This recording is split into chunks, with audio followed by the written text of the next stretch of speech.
فأخبرنی عن الإحسان، یا رسول اللہ صلی اللہ علیہ وسلم بتائیے احسان کیا ہے، صفت احسان کیا ہے؟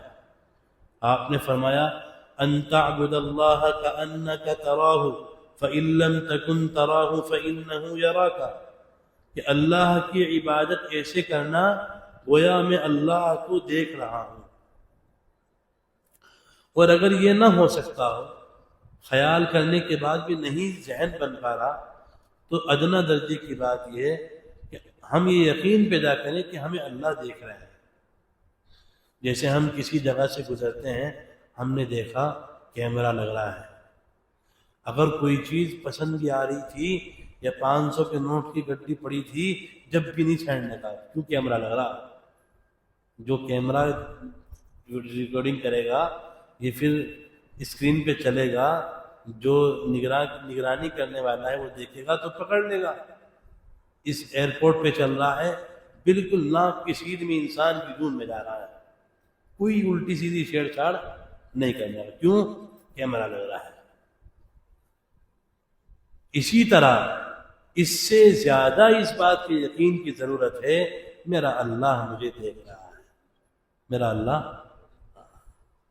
جب کبھی سڑک پر کوئی چیز قیمتی پڑی نظر آئے اس کو نہ اٹھانا، یہ سوچ کر اللہ مجھے دیکھ رہا ہے، اور یہ سوچ کر بھی نہیں اٹھانا کہ اس کو پہنچا دوں گا۔ جیسے ہی کوئی انجان پڑی چیز اٹھائی، اب اٹھانے کے بعد میں اس کے ذمے ہے اس کے مالک کو تلاش کرے، چاہے سفر کرنا پڑے، اس تک اس چیز کو پہنچانے کی انتھک کوشش کرے۔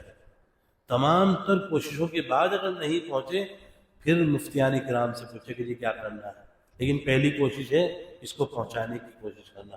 ایسا کام کرو ہی مت جو پہنچانے کی ذمہ داری آ گئی۔ اس لیے یہ حکم دیا۔ حضرت مولانا سید سلیمان ندوی رحمۃ اللہ علیہ ایک عالم گزرے ہیں ابھی قریب کے زمانے میں، وہ زیادہ تر تصوف کے بارے میں قائل نہیں تھے۔ جو بیعت ہوتے ہیں، انسان بیعت ہوتا ہے کسی بزرگ کے یہاں جاتا ہے، اس چیز کے قائل نہیں تھے۔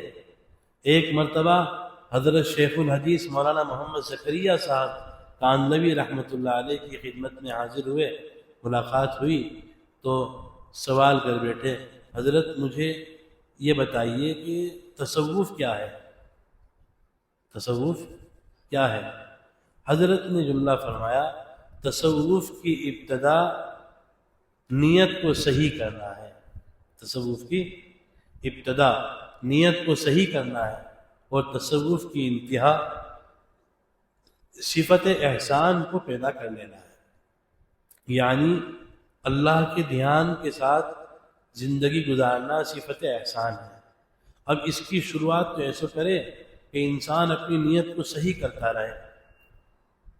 جب نیت صحیح کرے گا تو خود بخود یہ دھیان پیدا ہوگا، میں یہ عمل اللہ کے لیے کر رہا ہوں، اس سے اللہ کا دھیان پیدا ہوگا۔